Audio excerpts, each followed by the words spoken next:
Hello, કેમ છો? મજામાં છો? ઘરે છો? સેફ છો? ઓકે, ચાલો તો ઇલેક્ટ્રોકેમિસ્ટ્રી ચેપ્ટરના આપણે આજે લેક્ચર નંબર 2 પર આવી પહોંચ્યા. ઠીક છે, લાસ્ટ ટાઈમ મેં તમને ચેપ્ટરનું આખું ઇન્ટ્રોડક્શન આપી દીધું છે. લેક્ચર નંબર 2 પર આવી પહોંચ્યા છે અને હવે શરૂઆત કરવાની છે આપણે લેક્ચરની કે ભાઈ આ ઇલેક્ટ્રોકેમિકલ સેલ જે બિલકુલ પહેલો ટોપિક છે.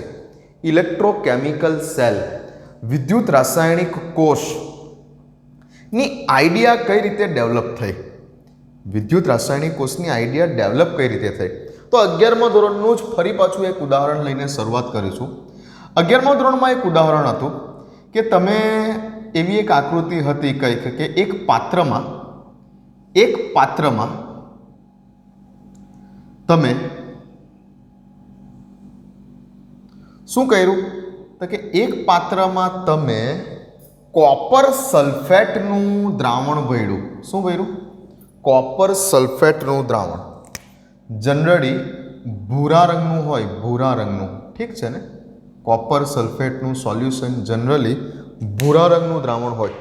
તો આ તમે ભર્યું પાત્રમાં CuSO4 નું દ્રાવણ ભર્યું, ઠીક. અને આ પાત્રમાં તમે શું કરો છો? આ પાત્રમાં તમે એક ઝિંકનો સળિયો ડુબાડો છો. આ પાત્રમાં તમે ઝિંક ધાતુના સળિયાને ડુબાડો છો. આવી કંઈક રચના થઈ. આવી રચના કરતા તમને કયા કયા અવલોકનો જોવા મળે છે? કયા કયા અવલોકનો જોવા મળે છે? કોપર સલ્ફેટના દ્રાવણમાં, એક પાત્રમાં કોપર સલ્ફેટનું દ્રાવણ લઈ અને ઝિંકનું સળિયો અંદર ડુબાડ્યો તો થોડા સમય બાદ તમને અહીંયા કયા કયા અવલોકનો જોવા મળે છે? તો પહેલું અવલોકન તમને એ જોવા મળે છે કે ભાઈ આ જે ઝિંકની જે પટ્ટી ડુબાડેલી, એ ઝિંકની પટ્ટીનું વજન ઘટ્યું છે. ઝિંકની પટ્ટીનું વજન ડુબાડતા પહેલા જેટલું હતું એના કરતાં ડુબાડ્યા બાદ કંઈક ઝિંકની પટ્ટીનું વજન થોડા સમય પછી ઘટેલું જણાયું. આ પહેલું અવલોકન તમે જોયું પ્રેક્ટિકલમાં. ઓકે, આવું અવલોકન જોવા મળ્યું તમને કે ઝિંકની પટ્ટીનું વજન ઘટી ગયું. બીજું શું જોવા મળ્યું ભાઈ? બીજું કંઈક એવું જોવા મળ્યું કે આ જે દ્રાવણનો કયા દ્રાવણનો? કોપર સલ્ફેટના દ્રાવણનો ભૂરો રંગ ઝાંખો પડે છે. હવે જનરલી આ દ્રાવણનો ભૂરો રંગ કોને આભારી છે? Cu+2 આયનને આભારી છે. સમજો, કોપર સલ્ફેટના દ્રાવણનો ભૂરો રંગ કોને આભારી છે? Cu+2 આયનને આભારી છે. તમે 11મા ધોરણમાં કદાચ કેમિસ્ટ્રીની લેબમાં પ્રેક્ટિકલ કરેલા છે. તો જો તમને ધન આયન અને ઋણ આયનની કસોટી દરમિયાન જો તમને ભૂરા રંગનું દ્રાવણ આપે છે તો એમાં ધન આયન તરીકે Cu+2 હતો. તો આ કોપર સલ્ફેટના દ્રાવણનો ભૂરો રંગ એકચ્યુઅલી આ કોપર+2 આયનને કારણે છે. એ ભૂરો રંગ કંઈક અંશે ઝાંખો પડી ગયો, આ દ્રાવણનો ભૂરો રંગ. ઓકે, થોડા સમય બાદ તમને આવા અવલોકનો જોવા મળ્યા. ત્રીજું એક અવલોકન ખાસ જે જોવા મળ્યું એ અવલોકન એવું હતું, આ જગ્યા ઉપર જે ત્રીજું અવલોકન જોવા મળ્યું તે શું જોવા મળ્યું? તો કે ત્રીજું અવલોકન જોવા મળ્યું કે આ જે પ્રણાલી છે, આ જે પાત્ર છે, પાત્રનું તાપમાન વધે છે. આ આખી પ્રણાલી, આ આખું દ્રાવણ, પાત્રમાં રહેલું દ્રાવણ ગરમ થઈ જાય છે, ટેમ્પરેચર વધી ગયું.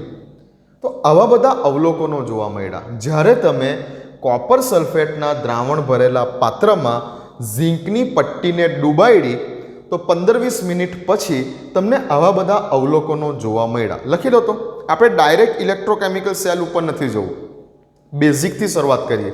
ઇલેક્ટ્રોકેમિકલ સેલની એકચ્યુઅલી આઈડિયા કઈ રીતે ડેવલપ થઈ, બેઝિકથી શરૂઆત કરીએ છીએ. લખી લો, હટી જાઉં છું.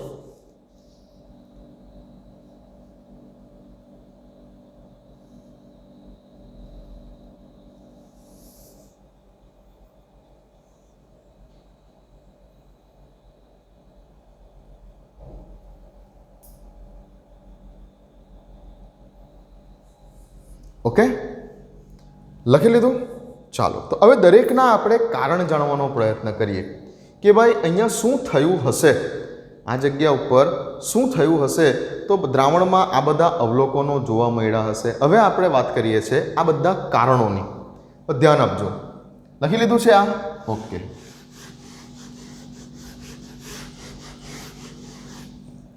તો શરૂઆત કરીએ છીએ દરેકના રીઝન જાણવા માટેની. દરેકનું રીઝન શું, દરેક અવલોકન પાછળનું રીઝન શું? તો કે પહેલી વાત લખીએ આપણે કે ઝીંકની પટ્ટીનું વજન ઘટ્યું હશે. તો શું થયું હશે અહીંયા? તો કે આ જે ઝીંકની પટ્ટી છે એ ઝીંકની પટ્ટીમાંથી Zn+2 આયનો દ્રાવણમાં ઉતર્યા હશે. ઝીંકની પટ્ટીમાંથી Zn+2 આયનો દ્રાવણમાં ઉતર્યા હશે. એટલે ઝીંકનું શું થયું હશે? આ જગ્યા ઉપર ઓક્સિડેશન થયું. ઝીંકનું થયું આ કેસમાં ઓક્સિડેશન. ઝીંકનું આ કેસમાં ઓક્સિડેશન થયું અને ઝીંકની પટ્ટીમાંથી Zn+2 આયનો દ્રાવણમાં ઉતરતા ગયા. એટલે આ જગ્યા ઉપર ઝીંકની પટ્ટીનું વજન ઘટતું ગયું. ઝીંક ઓક્સિડાઇઝ્ડ થાય છે. ઝીંકની પટ્ટીમાંથી Zn+2 આયનો દ્રાવણમાં આવતા ગયા અને ઝીંકનું ઓક્સિડેશન થતું ગયું. આ પહેલું જે આપણું અવલોકન હતું તેનું રીઝન કંઈક આવું છે કે આવું થયું હશે. બીજી વસ્તુ કે ભાઈ જે આપણે એવું કીધું કે અહીંયા કોપર સલ્ફેટનું દ્રાવણ કે જે કયા રંગનું હતું? ભૂરા રંગનું હતું. આખું દ્રાવણ ભૂરા રંગનું હતું, જેનો ભૂરો રંગ એકચ્યુઅલી કયા આયનને આભારી હતો? તો કે Cu+2 આયનને આભારી હતો. અને આ દ્રાવણનો ભૂરો રંગ ધીમે ધીમે ગાયબ થવા લાગ્યો અથવા ઝાંખો પડવા લાગ્યો ભૂરો રંગ. તો શું કહી શકાય કે ભાઈ આ દ્રાવણમાં જે Cu+2 આયનો હતા એ Cu+2 આયનો ઓછા થાય છે. કેમ કે દ્રાવણનો ભૂરો રંગ, આ જે દ્રાવણ હતું, આ દ્રાવણ જે એકચ્યુઅલી ભૂરા રંગનું જે દ્રાવણ હતું એ ભૂરા રંગનું દ્રાવણનો ભૂરો રંગ કોને આભારી હતો? Cu+2 ને આભારી હતો. જો ભૂરો રંગ ધીમે ધીમે ગાયબ થવા લાગ્યો અથવા ઝાંખો પડવા લાગ્યો એનો અર્થ એવો થયો કે આ Cu+2 આયનો ધીમે ધીમે દ્રાવણમાંથી ઓછા થવા લાગ્યા. તો શું થયું હશે? તો કે જે આ Cu+2 આયનો હતા, આ જે Cu+2 આયનો હતા, આ Cu+2 આયનો ઓક્સિડેશન થવાને કારણે જે આ બે ઇલેક્ટ્રોન છૂટા પડ્યા એ જ બે ઇલેક્ટ્રોન મેળવીને કોપરના ફોર્મમાં રિડ્યુસ થયા. અહીંયા શું થયું? કોપર Cu+2 આયનો બે ઇલેક્ટ્રોન મેળવીને કોપરના ફોર્મમાં રિડ્યુસ થયા, રિડક્શન થયું. ઓક્સિડેશન નંબરથી પણ જોઈ શકો છો. અહીંયા ઝીંકનો ઓક્સિડેશન આંક કેટલો હતો? આ જગ્યા ઉપર ઝીંકનો ઓક્સિડેશન આંક કેટલો હતો? 0. સામે કેટલો થયો? +2. એટલે તો આપણે લખ્યું કે ઓક્સિડેશન થયું. અહીંયા કોપર+2 આયનો જે ઓલરેડી દ્રાવણમાં હતા, આ કોપર+2 આયનો પેલા બે ઇલેક્ટ્રોનને મેળવે છે અને કોપર+2 આયનનો શરૂઆતમાં ઓક્સિડેશન આંક કેટલો હતો? +2. પણ હવે જ્યારે તે રિડ્યુસ થઈ જાય છે અને બે ઇલેક્ટ્રોન મેળવીને કોપર બનાવી દે છે ત્યારે તેનો ઓક્સિડેશન આંક કેટલો થઈ ગયો? 0. ક્લિયર? ઓકે. તો અહીંયા શું આપણે બોલીશું કે કોપર+2 આયનોનું શું થયું છે? રિડક્શન થયું છે. તો આ તમારા બીજા કારણનો જવાબ કે ભાઈ દ્રાવણનો ભૂરો રંગ કેમ ધીમે ધીમે ગાયબ થવા લાગ્યો અથવા તો દ્રાવણનો ભૂરો રંગ ઝાંખો કેમ થવા લાગ્યો? એનો જવાબ આ છે કે Cu+2 આયનો રિડક્શન પામવાને કારણે દ્રાવણમાંથી ઓછા થવા લાગ્યા. આ દ્રાવણમાં જે તમારા Cu+2 આયનો હતા એ Cu+2 આયન હતો અને SO4-2 આયન હતો. આ બે આયનો હતા દ્રાવણમાં, CuSO4 ના દ્રાવણમાં. તો આ Cu+2 આયનોએ પેલા બે ઇલેક્ટ્રોનને મેળવીને કોપરના ફોર્મમાં રિડ્યુસ થઈ ગયા. એટલે શું થયું? કોપર+2 નું રિડક્શન થયું. ત્રીજી વસ્તુ આપણે એ જોઈ કે ભાઈ તાપમાન, અહીંયા આ આખા પાત્રનું તાપમાન વધી ગયું. આ આપણું ત્રીજું ઓબ્ઝર્વેશન હતું કે ભાઈ કેમ તાપમાન વધ્યું હશે? તો અહીંયા જે છે આ જગ્યા ઉપર કોઈક રાસાયણિક પ્રક્રિયા થઈ. કઈ રાસાયણિક પ્રક્રિયા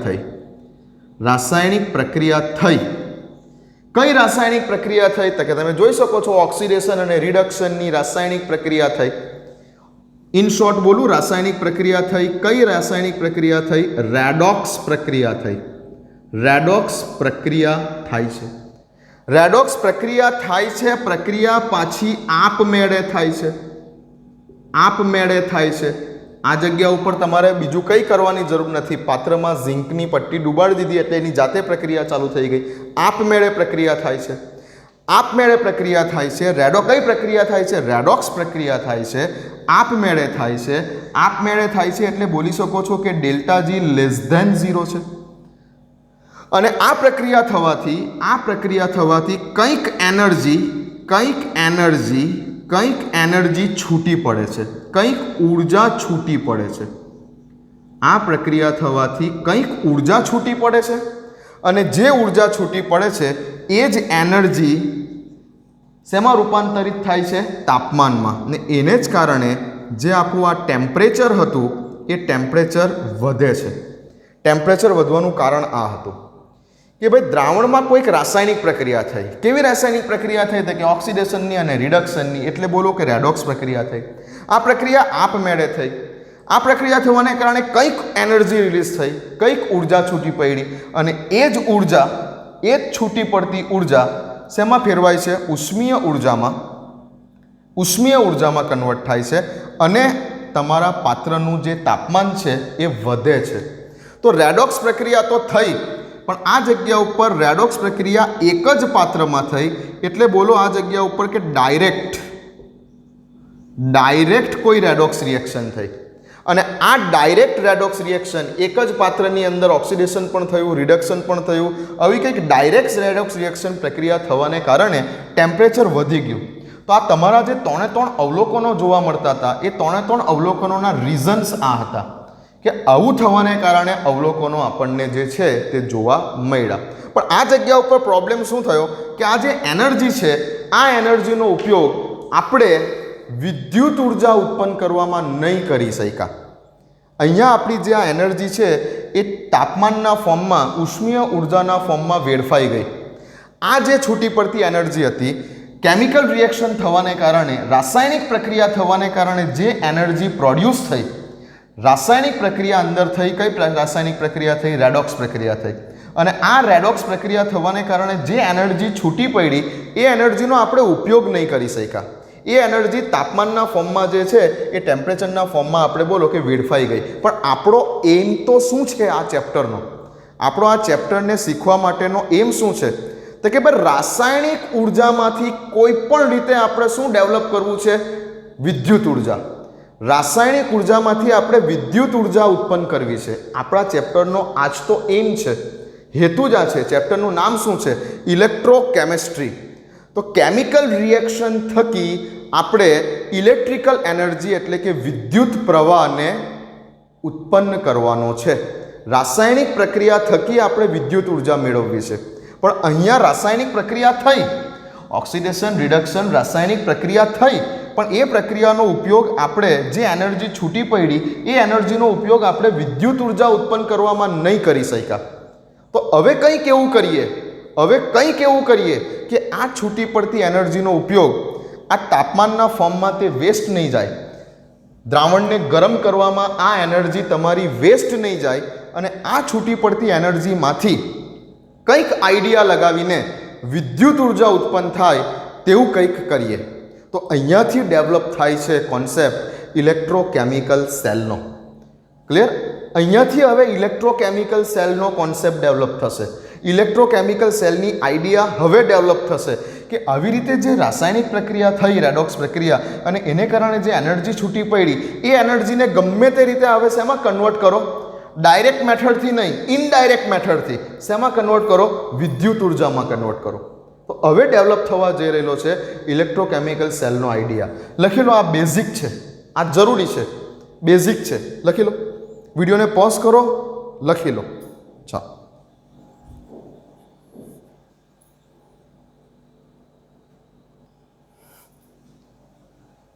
ચલો લખી લીધું હશે? ઓકે।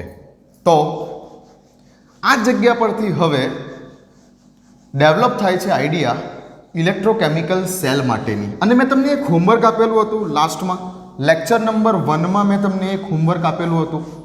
મેં તમને પૂછેલા હતા, 4 ક્વેશ્ચન પૂછેલા હતા, કંઈક આને જ રિલેટેડ હતા।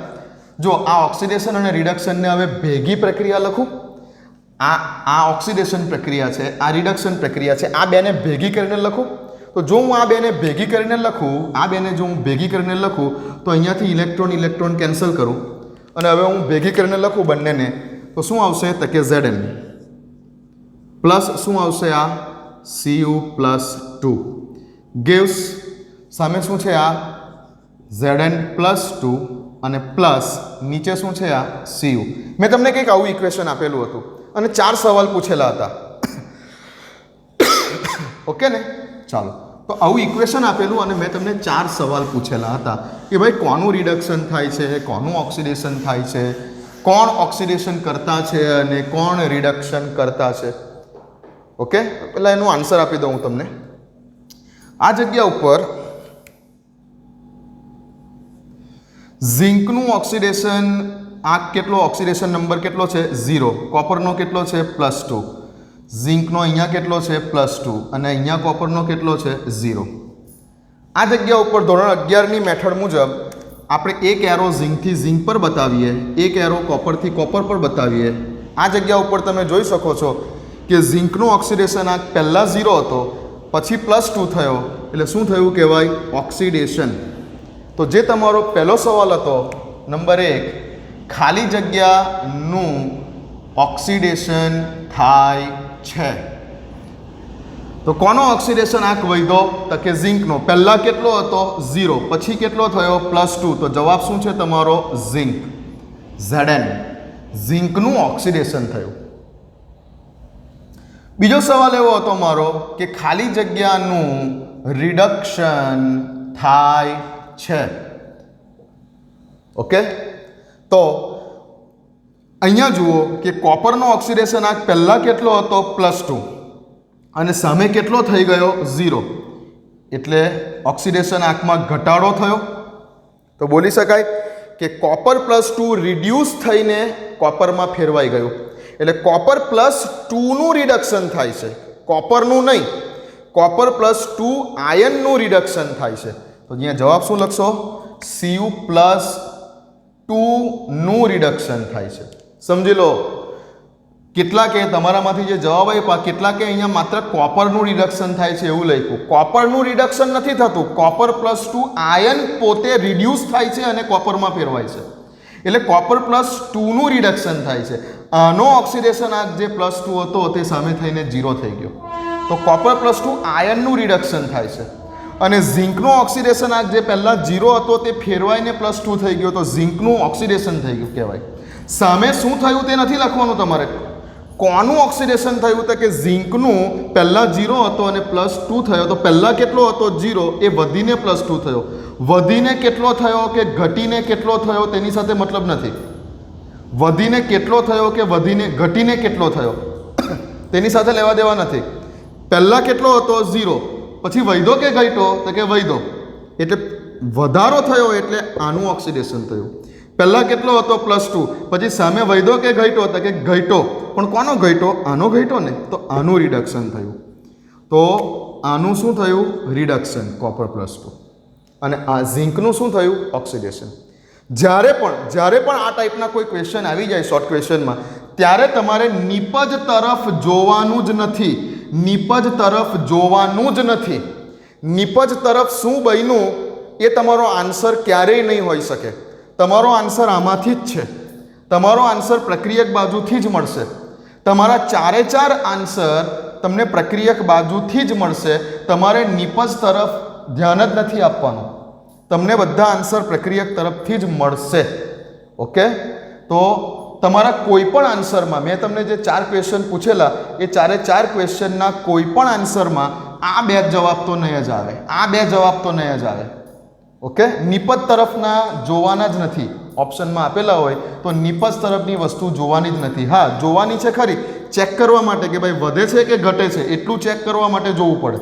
બાકી આન્સર તમારા નિપજ તરફના કોઈ પણ નિપજ તરફના ઓપ્શન તમારા આન્સરમાં હોઈ શકશે નહીં જ્યારે આ ટાઈપના ક્વેશ્ચન હોય ત્યારે. ક્લિયર છે વસ્તુ? ઓકે. ત્રીજો સવાલ શું પૂછેલો? ત્રીજો સવાલ કંઈક આવો હતો કે ખાલી જગ્યા ઓક્સિડેશન કરતા છે. હવે જેનું ઊંધું યાદ રાખવાનું છે, 11મા ધોરણમાં શીખવાયેલું ઊંધું યાદ રાખવાનું છે. જેનું ઓક્સિડેશન થાય જેનું ઓક્સિડેશન થાય તે રિડક્શન કરતા અને જેનું રિડક્શન થાય તે ઓક્સિડેશન કરતા. તો ઓક્સિડેશન કરતા કોણ છે? તો કે જેનું રિડક્શન થયું હશે, જેનું રિડક્શન થયું હશે, જેનું રિડક્શન થયું હશે તે ઓક્સિડેશન કરતા. તો કોનું રિડક્શન થયું? Cu+2 નું. તો અહીંયા તમારો Cu+2 એટલે કે આ જ તમારો શું છે? ઓક્સિડેશન કરતા છે. જેનું પોતાનું રિડક્શન થાય તે ઓક્સિડેશન કરતા. અને હવે આઈડિયા આવી ગઈ હશે કે ખાલી જગ્યા રિડક્શન કરતા છે. તો કે જેનું પોતાનું ઓક્સિડેશન થયું છે, જેનું પોતાનું ઓક્સિડેશન થયું છે એ શું છે? રિડક્શન કરતા છે. તો અહીંયા તમારો ઝિંક શું છે? રિડક્શન કરતા છે. તો જુઓ, તમને જે કંઈ પણ આન્સર મળ્યા એ આન્સર પ્રક્રિયક બાજુથી જ મળ્યા. 4 સવાલના જવાબમાં જે આન્સર મળ્યા તેમાં ક્યાં તો આ છે, ક્યાં તો આ છે. આ તો હોઈ શકે જ નહીં. Okay, clear? લખી લેજો, લખી લેજો, લખી લેજો. ચાલો, લખી લીધું હશે? ક્લિયર છે? Basic concept clear? કોઈ ગૂંચવાડો નહીં, કોઈ ગૂંચવાડો નહીં, બિલકુલ ભૂલ નહીં થાય. હવે જો આ ટાઈપનો ક્વેશ્ચન લોલીપોપ જેવો ક્વેશ્ચન આવી જાય તો કોઈ ભૂલ નહીં થાય. પાક્કું યાદ રહેશે? હા, ચાલો, લખી લીધું હશે? ઓકે, જઈએ આગળ. ઇલેક્ટ્રોકેમિકલ સેલની આઈડિયા કઈ રીતે ડેવલપ થઈ તે તમને સમજ પડી હશે કે ભાઈ જે ડાયરેક્ટ રેડોક્સ પ્રક્રિયા થતી હતી તેમાં રાસાયણિક પ્રક્રિયાને કારણે જે એનર્જી પ્રોડ્યુસ થઈ, જે એનર્જી રાસાયણિક પ્રક્રિયાને કારણે પ્રોડ્યુસ થઈ એ એનર્જી તાપમાનના સ્વરૂપમાં, ઉષ્મીય ઉર્જાના સ્વરૂપમાં વેડફાઈ ગઈ, જેનો આપણે ઉપયોગ નહીં કરી શક્યા. જેનો આપણે ઉપયોગ નહીં કરી શક્યા. શું કરવામાં ઉપયોગ નહીં કરી શક્યા? ઇલેક્ટ્રિસિટી પ્રોડ્યુસ કરવામાં, વિદ્યુત ઉર્જા ઉત્પન્ન કરવામાં, કરંટ પ્રોડ્યુસ કરવામાં, વિદ્યુત પ્રવાહ ઉત્પન્ન કરવામાં આપણે એ એનર્જીનો ઉપયોગ નહીં કરી શક્યા. હવે કંઈક એવું કરવું છે કે આપણે આ જે રાસાયણિક ઉર્જા થકી, રાસાયણિક પ્રક્રિયા થકી જે ઉર્જા આપણને મળી રહેલી છે એ ઉર્જાને આપણે હવે કન્વર્ટ કરવી છે કોઈક ઇનડાયરેક્ટ મેથડથી આપણે કન્વર્ટ કરવી છે વિદ્યુત ઉર્જામાં. તો આ જ આપણું હેડિંગ છે, આ જ આપણું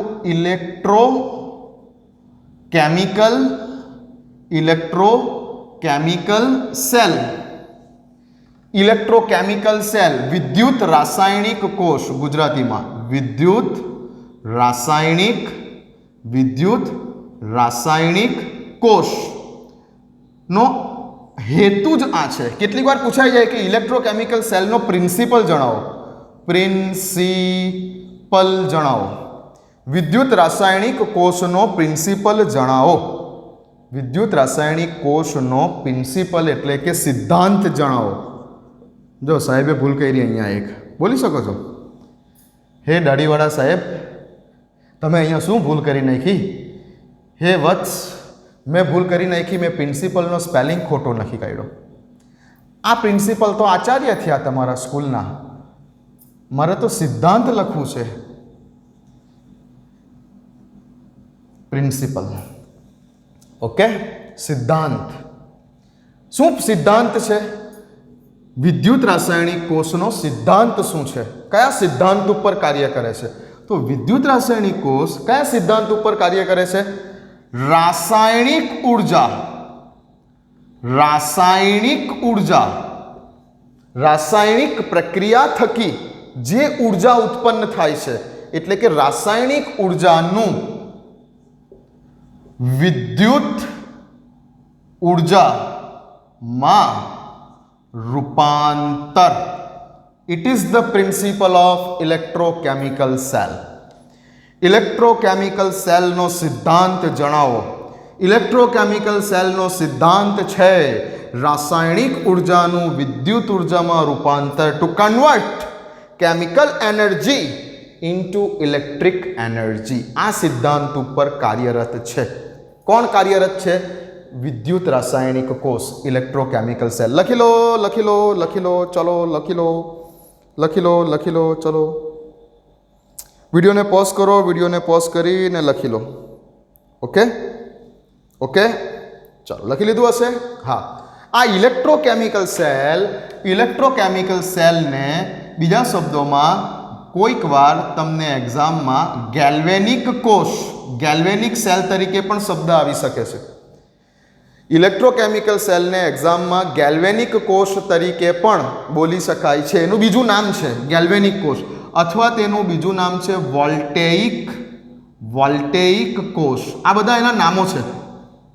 વિદ્યુત રાસાયણિક કોષ બોલો, ગેલ્વેનિક કોષ બોલો, વોલ્ટેઇક કોષ બોલો, આ બધા એના નામો છે. બધાનો સિદ્ધાંત આ જ છે. આ બધા એના જ નામો છે. ઓકે, ચાલો હવે આપણે જે સમજવાનું છે તે છે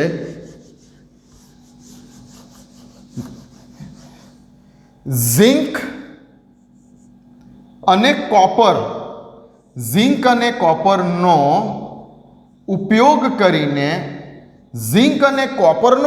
કરીને ઝિંક મેટલ અને કોપર મેટલ આ બેનો ઉપયોગ કરીને ડેવલપ કરેલા ડેનિયલ સેલ વિશેની વાત કરવાની છે.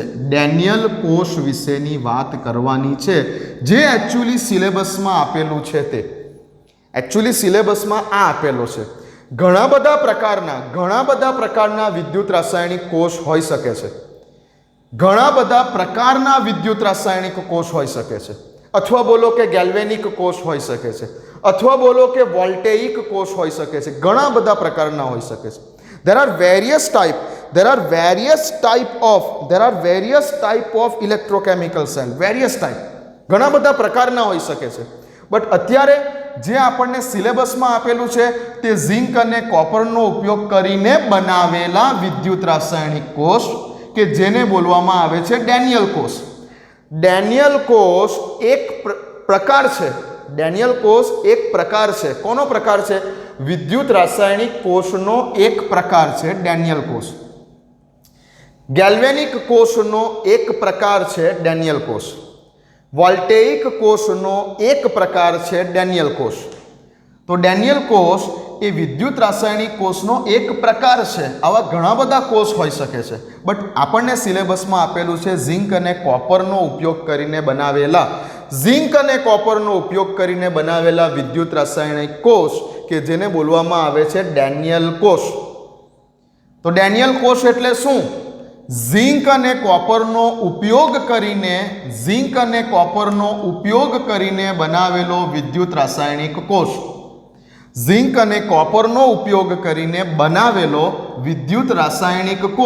કે જેને બોલીશું આપણે ડેનિયલ કોષ. ક્લિયર? લખો. ડેનિયલ કોષ એટલે શું? ઝિંક અને કોપરનો ઉપયોગ કરીને બનાવેલો વિદ્યુત રાસાયણિક કોષ, જેને ડેનિયલ કોષ તરીકે ઓળખાય છે. વિદ્યુત રાસાયણિક કોષના આ બધા નામો પણ યાદ રાખવાના. ઓકે, ચાલો લખી લો. ઓકે, ચાલો જઈએ આગળ. દેખાય છે બરાબર બોર્ડ ઉપર? જોઈ લો. Okay, complete. તો હવે આપણે શરૂઆત કરવા જઈ રહેલા છે. કોની શરૂઆત કરવા જઈ રહેલા છે? આ ડેનિયલ કોષની. ડેનિયલ કોષ શું છે? ડેનિયલ કોષ એક પ્રકારનો વિદ્યુત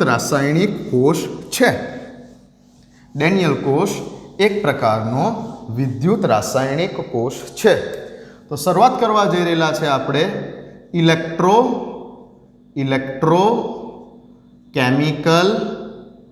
ઇલેક્ટ્રોકેમિકલ સેલમાં. કયા સેલની વાત કરવા જઈ રહેલા છે આપણે? ડેનિયલ કોષની વાત કરવા જઈ રહેલા છે. શરૂઆત કરવા જઈ રહેલા છે. ક્લિયર? ચાલો, શું છે ડેનિયલ કોષની રચના સમજાવું છું પહેલા, કે ડેનિયલ કોષ આપણે કેવી રીતે તૈયાર કરવાનો છે. ધ્યાનથી આપણે એક પાત્ર લેવાનું છે.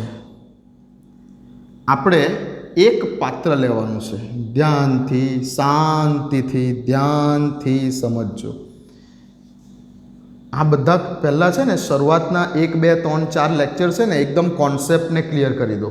शांत मगजे एकदम कॉन्सेप्ट ने क्लियर करी दो। एक पात्र लीधुं, आ पात्र में तमे ZnSO4 नु जलीय द्रावण लीधुं। लगभग आ द्रावणनी सांद्रता 1 मोलर है। एनी मोलारिटी झिंक सल्फेटना द्रावणनी सांद्रता 1 मोलर है एवं कंईक द्रावण लीधुं पात्र में। ओके ओके चलो त्यार पछी शुं कर्युं के आ पात्र में झिंक धातुनी पट्टी डूबाड़ी। हवे जोजो हाँ, झिंक धातुनी पट्टी ने डूबाड़ेली है आ पात्र में। कई है आ झिंक धातुनी पट्टी Zn। क्लियर? तो आटली रचना ने शुं बोलाय छे? आटली रचना ने शुं बोलाय छे? आटली रचना ने बोलाय छे हाफ सेल। शुं बोलाय छे? Half cell. शुं बोलाय छे? Half cell. शुं बोलाय छे? अर्धकोश। शुं बोलाय छे? Half cell, अर्धकोश। आ एक हाफ सेल बन्यो, अर्धो कोश बन्यो, आ हाफ सेल। क्लियर? ओके। हवे शुं कर्युं? हवे एक बीजू पात्र लीधुं, बाजुमां एक बीजू पात्र लीधुं। ध्यानथी समझो, बाजुमां एक बीजू पात्र लीधुं। एक बीजू पात्र लीधुं जेमां तमे कॉपर सल्फेटનું द्रावण भर्યું। કયું દ્રાવણ ભર્યું ભાઈ આની અંદર? CuSO4 નું જલીય દ્રાવણ ભર્યું, જેની સાંદ્રતા પણ કેટલી છે? 1 મોલર છે। 1 મોલારિટી જેની 1 છે। ઓકે। અને આ બાજુનું જે પાત્ર હતું, આ બાજુના પાત્રમાં તમે એવું કર્યું કે कॉपर धातुनी पट्टी लीधी अने कॉपर धातुनी पट्टी ने डूबाड़ी। ओके, तो आ शुं बन्यो? आ पण एक हाफ सेल बन्यो, आ पण एक हाफ सेल बन्यो, आ पण एक हाफ सेल बन्यो, अर्धकोश बन्यो। शुं बन्यो? अर्धकोश, हाफ सेल। आ पण एक हाफ सेल बन्यो अने आ पण एक हाफ सेल बन्यो। क्लियर? बंने हाफ सेल रेडी थई गया। हवे शुं कर्युं? आ बंने हाफ सेल ने एक विद्युत वाहक तार मार्फते आ बंने हाफ सेल ने गैल्वेनोमीटर थी जोड़ी दीधा। आ बंने हाफ सेल ने गैल्वेनोमीटर थी जोड़ी दीधा, अथवा गैल्वेनोमीटर नहीं राखवू तो एम्पियर मीटर राखो। करंट मापे भाई, करंट जाय छे के नहीं जतो ए करंट मापे। ए करंट ने मेजर करवा माटे ए मीटर, एम्पियर मीटर, करंट ने मापवा माटे एम्पियर मीटर मूकी दीधुं। बंने पट्टीओ साथे कोई तार लीधो हशे अने कोई तारथी एम्पियर मीटर साथेना छेड़ा जोड़ी दीधा, એટલે खबर पड़े कि भाई विद्युत ऊर्जा उत्पन्न थई के विद्युत ऊर्जा उत्पन्न नहीं थई। ओके, तो आ टाइपनी कंईक रचना करी, आ टाइपनी कंईक रचना थई। तो बंने अर्धकोशो जे हता, कया बंने अर्धकोशो हता? एक झिंक वाळो अर्धकोश अने एक कॉपर वाळो अर्धकोश। एक झिंक वाळो अर्धकोश, एक कॉपर वाळो अर्धकोश। बंने अर्धकोशोने विद्युत वाहक तार मार्फते एम्पियर मीटर साथे जोड़ी दीधा। एटले हवे ज्यारे बंने अर्धकोशोने जोड़ी दीधा त्यारे एक संपूर्ण कोष बने छे, बंने अर्धा कोशोने जॉइंट कर्या तो एक संपूर्ण कोष बन्यो। आ एक संपूर्ण कोष बनी गयो। तमे पण जुओ, रिमोटमां कोईपण रिमोटमां एसी नु रिमोट होय के टीवी नु रिमोट होय, जनरली आ एसी नु रिमोट छे तो तमे 2 सेल वापर्या ने, एक सीधो राख्यो एक ऊंधो राख्यो, 2 सेलनो यूज कर्यो ने। अहींया हूँ एक सेल मूकूँ, तो आ रिमोट काम करशे? अहींया हूँ एक ज सेल राखीश, बीजो सेल काढी नाखीश तो रिमोट काम करशे? ना। अर्धो सेल हशे ने एटले के अहींया आ एक ज सेल हशे ने तो ते काम नहीं करी सके। 2 सेल जोईए, बराबर। तो 2 अर्धा कोषोने जॉइंट कर्या तो एक संपूर्ण कोष तैयार थयो। आटलुं समझ पड़ी हशे अहींया? ओके, आकृति दोरी दो मारी साथे। પછી હું આને રિમૂવ કરવા જઈ રહ્યો છું. વિડીયોને પોઝ કરો, વિડીયોને પોઝ કરીને આકૃતિ દોરી લો. ચાલો ઝડપથી.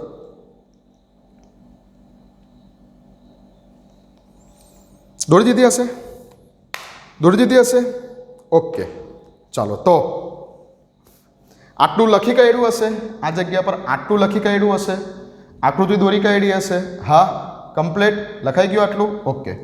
તો હવે શું જોવા મળ્યું તમને? હવે તમને શું જોવા મળ્યું જ્યારે આ પ્રકારે કોષની રચના પૂર્ણ થઈ ગઈ? જ્યારે આ પ્રકારે કોષની રચના પૂર્ણ થઈ ગઈ ત્યારે અહીંયા એમ્પિયર મીટર જે હતું એ એમ્પિયર મીટર ઉપર કાંટો કંઈક આમ જોવા મળ્યો. એમ્પિયર મીટરનો કાંટો કંઈક આમ જોવા મળ્યો. આ રીતે કંઈક કાંટો જોવા મળ્યો એમ્પિયર મીટરનો. એનો અર્થ એ થયો કે આ ડાયરેક્શનમાં આ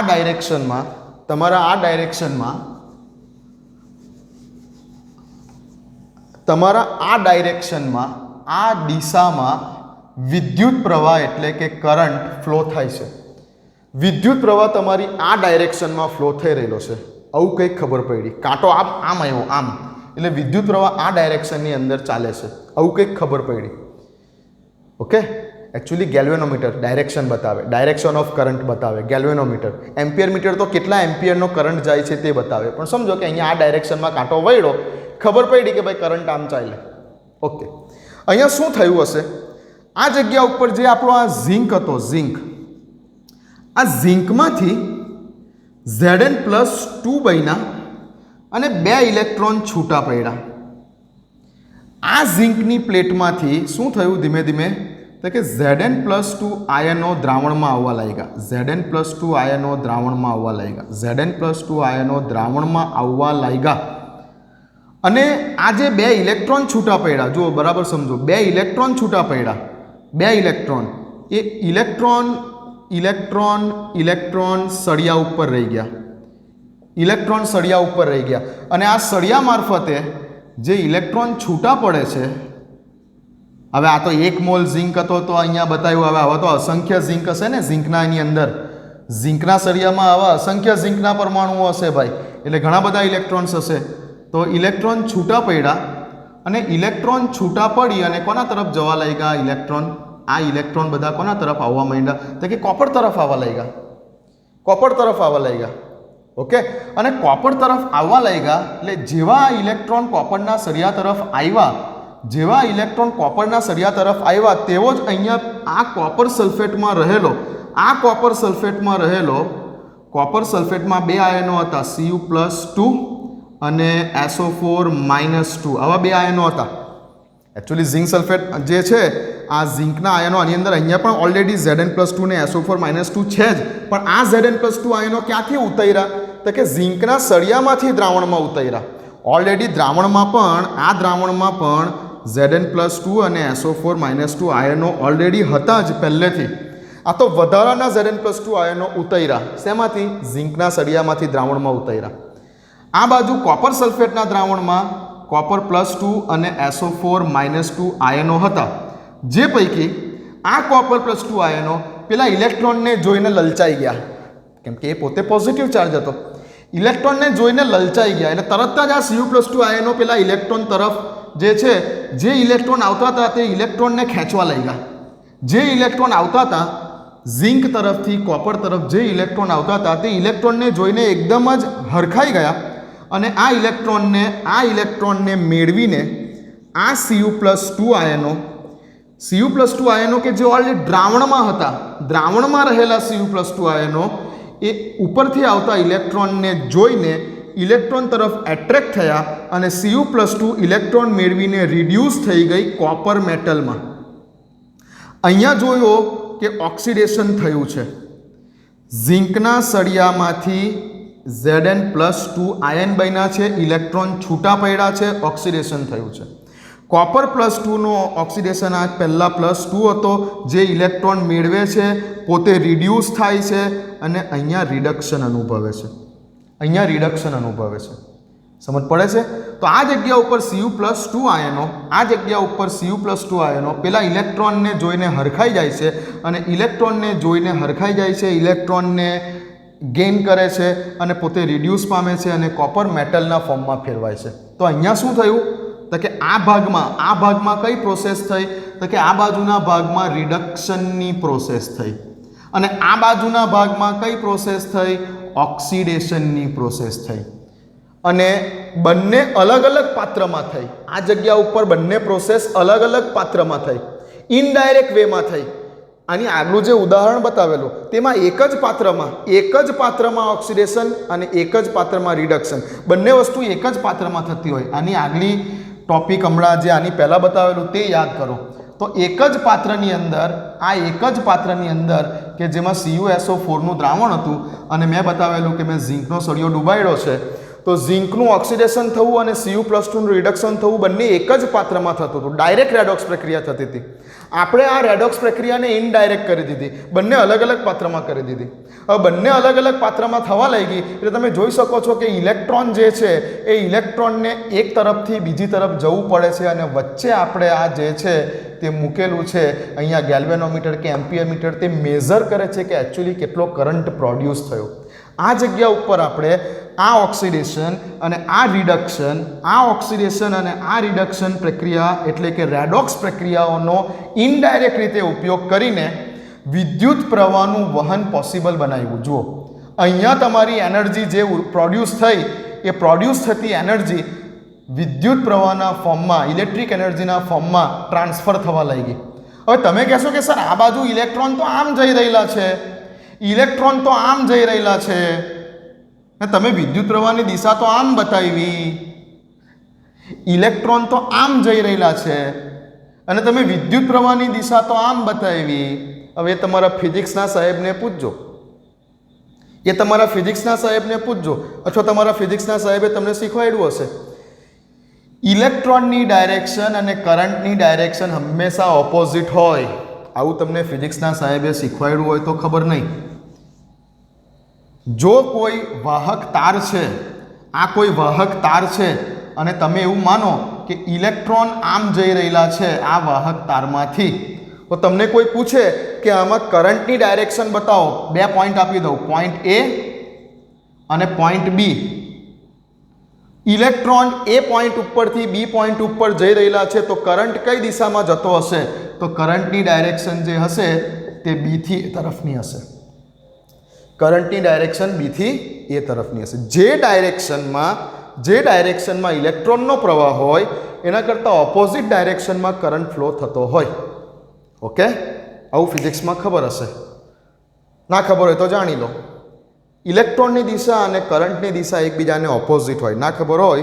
तो जाणी लो ओके चलो क्लियर आटली वस्तु वीडियो ने पॉज करो वीडियो ने पॉज करीने लखी लो पहला आटलू तो डाबी बाजू शुं थयुं ऑक्सिडेशन जमणी बाजू शुं थयुं रिडक्शन टोटली बोलो तो शुं थयुं रेडॉक्स प्रक्रिया थई अने रेडॉक्स प्रक्रिया थवाने कारणे आ इलेक्ट्रॉननुं वहन शरू थई गयुं आ इलेक्ट्रॉननुं वहन रेडॉक्स प्रक्रिया थवाने कारणे शरू थई गयुं क्लियर आटली बात इलेक्ट्रॉननुं वहन कई बाजू थयुं तो के डाबी बाजूथी जमणी बाजू थयुं तो बोली शको छो के करंट कई बाजू फ्लो थाय छे जमणी बाजूथी डाबी बाजू એટલે કોપર તરફથી ઝિંક તરફ કરંટ ફ્લો થવાનો શરૂ થયો અને ઇલેક્ટ્રોન પૂછું તો ઝિંક તરફથી કોપર તરફ વિડિયો પોઝ કરો આટલી વસ્તુ લખી લો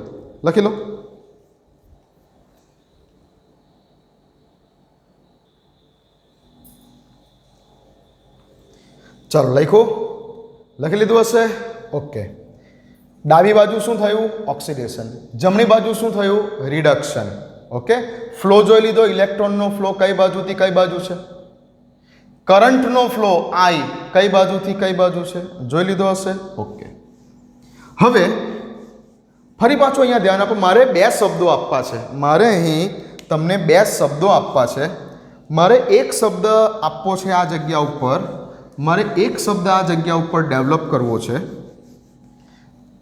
મારે એક શબ્દ આપવો છે અહીંયા તમને कयो शब्द आपो छे एनोड अने बीजो शब्द मारे आपो छे अहींया कैथोड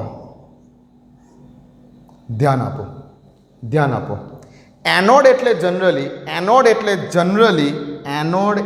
जनरली ऋण ध्रुव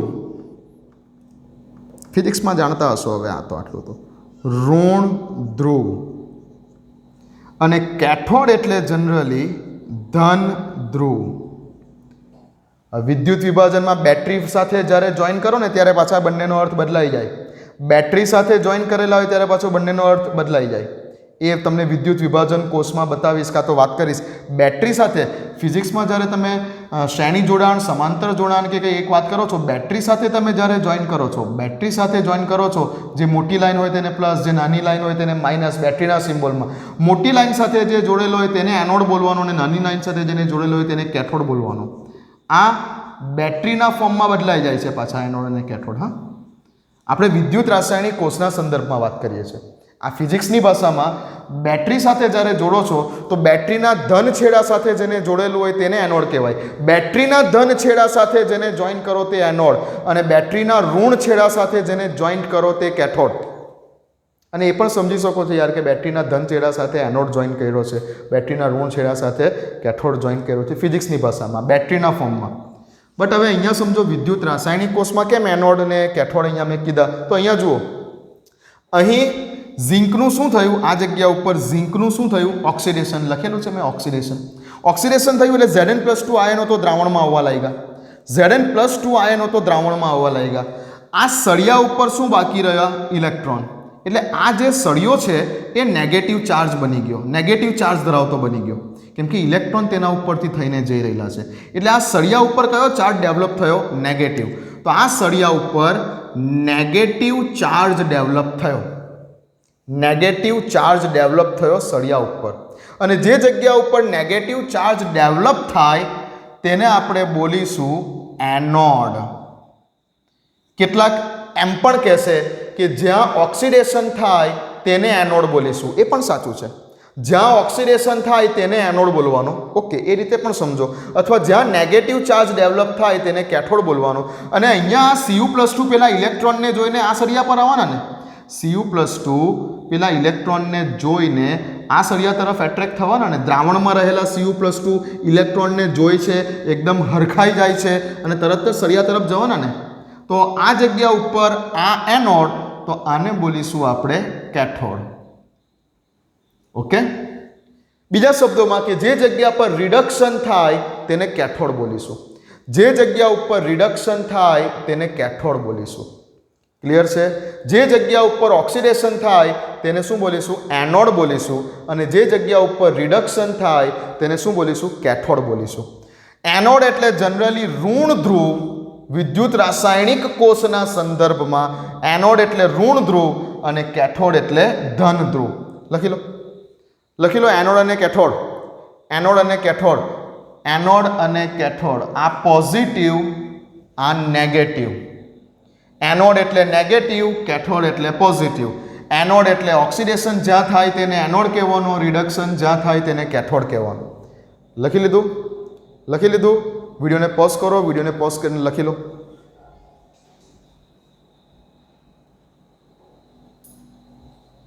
ચાલો, લખી લીધું હશે? ક્લિયર આટલી વાત? ઓકે. તો હું તમને હવે પાછો શોર્ટ ક્વેશ્ચન પૂછું આ જગ્યા ઉપર કે અહીં આપેલી આકૃતિમાં નંબર 1 ખાલી જગ્યા